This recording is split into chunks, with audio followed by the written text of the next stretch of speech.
কাঁঠালের বিচি দিয়ে লোট্টা শুটকি ভুনা কে কে খেয়েছেন অবশ্যই তা জানাবেন। আর যাদের শুটকি পছন্দ তারা এখন এই রেসিপিটা করে খেতে পারেন, কারণ এখন হচ্ছে কাঁঠালের সিজন।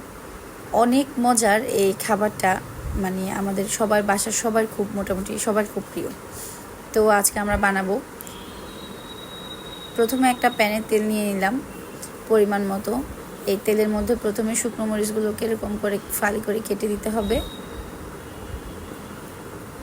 শুকনো মরিচটা একটু হয়ে আসলে আমরা এখানে পেঁয়াজ দিয়ে দিব। পেঁয়াজগুলোকে কিভাবে কাটা হয়েছে দেখতে পাচ্ছেন, একটু মোটা মোটা করে কাটতে হবে। তারপর রসুন দিয়ে দিব। রসুনগুলোকে একটু মোটা মোটা স্লাইস করে কাটতে হবে। তো সব কিছু একসাথে ভালোভাবে নাড়তে হবে। এই রান্নাটার মধ্যে কোনো বাটা মশলা ইউজ করা লাগবে না, একদমই ঝামেলা ছাড়া খুব সহজভাবে এই খাবারটা রান্না করা যায়। তো যখন একটু পেঁয়াজ আর রসুনটা একটু হয়ে আসবে, এই পর্যায়ে আমরা আগে থেকে কেটে রাখা এভাবে কাঁঠালের বিচিগুলো দিয়ে দিব। আর লোটা শুটকিগুলোকে ভালোভাবে ধুয়ে আমরা এইভাবে করে কেটে রাখছিলাম, এটা দিয়ে দিব। তারপরে ভালোভাবে একটু নাড়তে হবে। বাসায় কোনো আইটেম না থাকলে শুধুমাত্র একটা আইটেম দিয়ে অনেক মজা করে খাওয়া যায়, সত্যি কথা। তো একটু এরকম হয়ে আসলে এই পর্যায়ে আমরা হচ্ছে লবণ দিয়ে দিব স্বাদ মতো। তারপর দিব হচ্ছে এখানে হলুদের গুঁড়াটা কম দিতে হবে, মরিচের গুঁড়াটা একটু বেশি দিতে হবে। তারপর আমরা দিয়ে দিব হচ্ছে মরিচের গুঁড়া এখানে 3 চামচ ব্যবহার করা হয়েছে। তো এই পর্যায়ে ভালোভাবে আমরা হচ্ছে নেড়ে দিব। এখন একটু শুকনো শুকনো লাগলেও একটু মানে নাড়ানাড়ি করার পরে একটু তেল বের হয়ে যাবে বা পানি বের হয়ে যাবে। এই যে দেখতে পাচ্ছেন, একটু নাড়ানাড়ি করার পরে একটু তেল আর পানি বের হয়ে গেছে। এ পর্যায়ে ভালোভাবে একটু কষাতে হবে। এই মানে এর মধ্যেই একদম ঢাকনা না দিয়ে ভালোভাবে নেড়ে চেড়ে কষাতে হবে। যখন আমরা একটু দেখব ভালোভাবে একটু তেল আর পানি বের হয়ে গেছে, ভালোভাবে কষানো হয়ে গেছে, গ্রান বের হয়ে গেছে, এই পর্যায়ে আমরা একটু পানি দিয়ে দিব। পানিটা দেওয়ার কারণ হচ্ছে কাঁঠালের বিচিটা যেন একটু সিদ্ধ হয়ে যায়, সেজন্য পানিটা বেশি দেওয়া লাগবে না, অল্প পরিমাণ দিলেই হবে।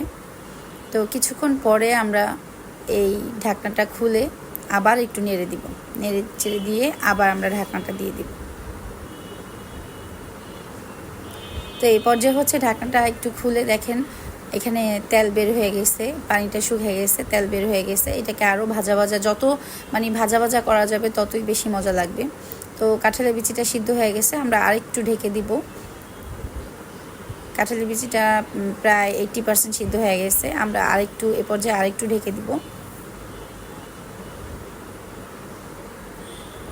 তো ঢাকনাটা উঠানোর পরে দেখেন আমাদের একদম রান্না শেষ। এ পর্যায়ে একদম পুরো মাখো মাখো হয়ে গেছে, একটু গ্রেভিও মানে গ্রেভি হয়ে গেছে। কি সুন্দর যে একটা গ্রান বের হয়েছে, এটা যদি কাউকে বোঝানো যায়। তো আপনারা বাসায় সবাই রান্না করবেন এই খাবারটা, রান্না করে একদম গরম গরম ভাতের সাথে খেয়ে দেখবেন, অনেক মজা লাগবে। তো এই তো আলহামদুলিল্লাহ আমাদের ভর্তা মানে লোটা শুটকি ভুনা রেডি।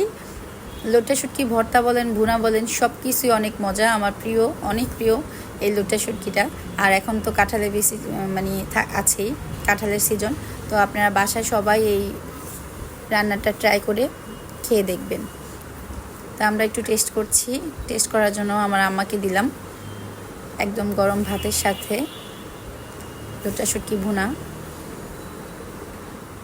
সে খেয়ে অনেক পছন্দ করেছে এবং অনেক প্রশংসা করেছে। তা আলহামদুলিল্লাহ, সবাই ভালো থাকবেন, আমাদের জন্য দোয়া করবেন, আর বাসায় এগুলো রান্না করে অবশ্যই আমাকে জানাবেন। আসসালামু আলাইকুম।